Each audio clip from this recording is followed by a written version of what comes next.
Video में enzymes का वर्गीकरण अर्थात क्लासिफिकेशन ऑफ एंजाइम्स को समझाएंगे। तो पूरी जानकारी के लिए मेरा पूरा वीडियो लास्ट तक देखिए और यदि अभी तक हमारे चैनल को सब्सक्राइब ना किया हो तो सब्सक्राइब जरूर कर लीजिए। चलिए शुरू करते हैं। तो IUB के द्वारा एंजाइमों को 6 वर्गों में बांटा गया है। अब IUB क्या है?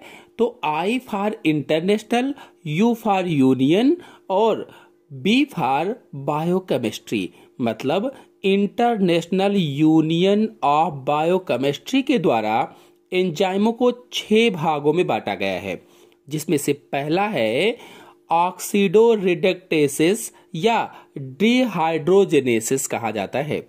दूसरा है ट्रांसफेरेसिस, तीसरा है हाइड्रोलिसिस, चौथा है लाइसेसिस, पांचवा है आइसोमरेसिस और छठा है सिंथेसिस या लाइगेजेस। सिंथेसिस या लाइगेजेस भी इसे ही कहा जाता है। चलिए इन सब को एक एक करके समझ लेते हैं। तो पहला है ऑक्सीडोरिडक्टेसिस या डिहाइड्रोजेनेसिस। देखिए ये एंजाइम सबस्ट्रेट का ऑक्सीकरण अपचयन करते हैं, यानी ऑक्सीडेशन और रिडक्शन करते हैं। जो सबस्ट्रेट होता है उसका ऑक्सीकरण और अपचयन मतलब ऑक्सीडेशन और रिडक्शन करते हैं और सबस्ट्रेट पे इलेक्ट्रॉन या फिर हाइड्रोजन अणु को जोड़ते हैं अथवा बाहर निकालते हैं। क्या क्या कार्य करते हैं? सबस्ट्रेट जो होता है उसपे इलेक्ट्रॉन को या फिर हाइड्रोजन अणु को जोड़ते हैं अथवा फिर इन्हें ही बाहर निकालते हैं। अगर उदाहरण के लिए देखा जाए तो साइटोक्रोम ऑक्सीडेज जो है ये साइटोक्रोम को ऑक्सीकृत करता है। साइटोक्रोम ऑक्सीडेज साइटोक्रोम को ऑक्सीकृत करता है। इसी प्रकार अगर दूसरा उदाहरण देखा जाए तो फास्फोगिल्सरल्डिहाइड डिहाइड्रोजिनेज जो है ये फास्फोगिल्सरल्डिहाइड को ऑक्सीकृत करता है या ऑक्सीडेशन करता है। फिर दूसरा एंजाइम है ट्रांसफेरेसिस, यानी दूसरा वर्ग कौन सा है? ट्रांसफेरेसिस। तो इस प्रकार के एंजाइम हाइड्रोजन के अतिरिक्त अन्य प्रकार वर्ग को एक सबस्ट्रेट से दूसरे सबस्ट्रेट पर पहुंचाते हैं। क्या कहा गया है? जो ट्रांसफेरेसिस होते हैं, इस प्रकार के जो एंजाइम होते हैं वो हाइड्रोजन के अतिरिक्त यानी हाइड्रोजन को छोड़कर अन्य प्रकार के वर्ग को एक सबस्ट्रेट से दूसरे सबस्ट्रेट पर पहुंचाते हैं। अगर उदाहरण के लिए देखा जाए तो जैसे ग्लूटामेट पायरुवेट ट्रांसमिनेज है, ये ग्लूटामेट से पायरुवेट को एक अमीनो ग्रुप पहुंचाता है। ग्लूटामेट से पायरुवेट को एक अमीनो ग्रुप पहुंचाता है। और इसी प्रकार से हेक्सोकाइनेज जो है, हेक्सोकाइनेज फास्फेट ग्रुप को ATP से ग्लूकोज पहुंचाता है। फास्फेट ग्रुप को ATP से यानी एडिनोसिन ट्राइफास्फेट से ग्लूकोज पहुंचाता है। फिर तीसरा वर्ग है हाइड्रोलिसिस। तो इस प्रकार के एंजाइम जल की सहायता से बड़े व जटिल कार्बनिक अणुओं को छोटे अणुओं में विघटित कर देते हैं। जल की सहायता से यानी ऐसे एंजाइम जो हाइड्रोलिसिस होते हैं, इस प्रकार के एंजाइम वाटर की सहायता से या जल की सहायता से जो बड़े व जटिल कार्बनिक अणु होते हैं उनको छोटे अणुओं में विघटित कर देते हैं, तोड़ देते हैं। जैसे पहला है प्रोटियोलिटिक। पहला कौन सा एंजाइम है? प्रोटियोलिटिक। तो ये प्रोटीन को पेप्टोन्स तथा पेप्टाइड्स में विघटित करते हैं। जो प्रोटियोलिटिक एंजाइम हैं ये प्रोटीन्स को पेप्टोन्स तथा पेप्टाइड्स में विघटित कर देते हैं, तोड़ देते हैं। जैसे पेप्सिन है, रेनिन है, ट्रिप्सिन है, इरेप्सिन है। ये जो हार्मोन्स होते हैं ये प्रोटियोलिटिक हार्मोन्स होते हैं। फिर दूसरा है सैक्रोलिटिक। तो ये शर्करा अणुओं का सरल अणुओं में जल अपघटन करते हैं। जो शर्करा अणु होते हैं उनको सरल अणुओं में जल अपघटन कर देते हैं। जैसे लैक्टेज है, फ्रैक्टेज है, ग्लैक्टेज है। तो ये एंजाइम इसके अंतर्गत आएंगे।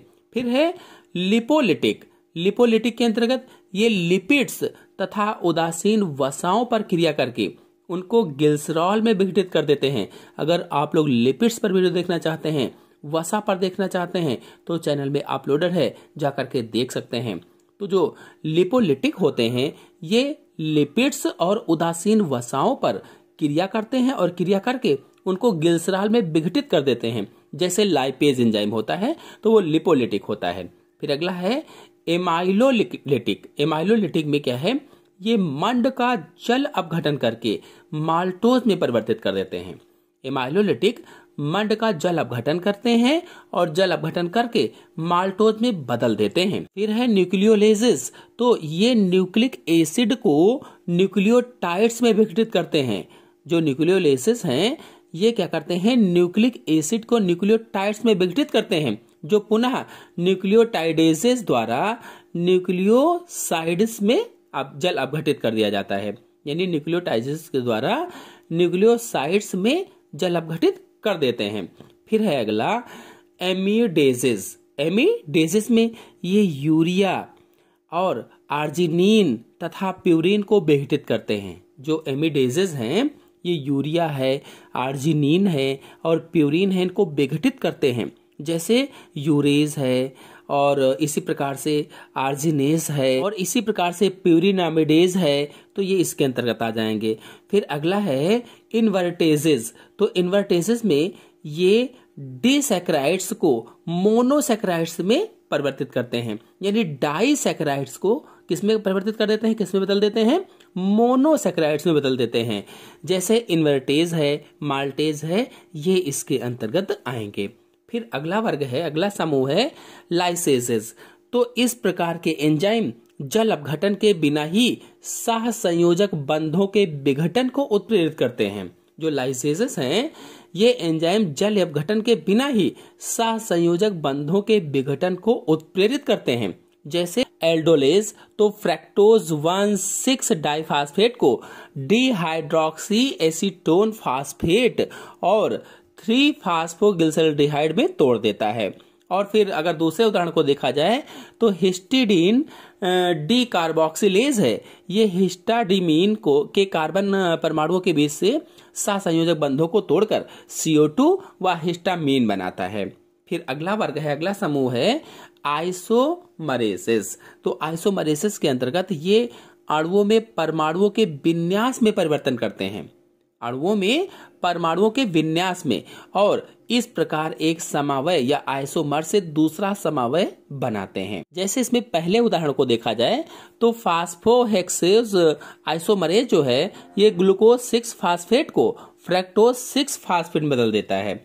और इसी प्रकार से अगर दूसरे को देखा जाए तो ट्रायोस फास्फेट आइसोमरेज जो है ये कार्बोहाइड्रेट के लैक्टिक अम्ल में अवायवीय अपघटन के समय 3-फास्फोग्लिसरॉल्डिहाइड को डिहाइड्रोक्सी फास्फेट में बदल देता है। फिर अगला समूह है सिंथेसिस, या इसे लाइगेजेस भी कहा जाता है। ये बनाने का कार्य करता है, जोड़ने का कार्य करता है। तो ये दो भिन्न अणुओं को जोड़कर एक नया पदार्थ बनाते हैं, इसीलिए इसको लाइगेजेस भी कहा जाता है। और इसके लिए ऊर्जा की आवश्यकता होती है जो ATP से प्राप्त होती है। और उदाहरण के लिए अगर देखा जाए तो विभिन्न अमीनो अम्लों से पॉलीपेप्टाइड श्रृंखलाओं का जैव संश्लेषण करता है। और दूसरा देखा जाए तो CO2 के स्थिरीकरण के समय पायरुवेट कार्बोक्सिलेज पायरुवेट तथा CO2 को जोड़कर ऑक्सैलो एसीटेट बनाता है। तो इस प्रकार से ये एंजाइम्स का वर्गीकरण हो गया है। आशा है आपको समझ में आया होगा। समझ में आया हो तो वीडियो को लाइक और शेयर कीजिए। चैनल पर नए हैं चैनल को सब्सक्राइब कर लीजिए। धन्यवाद।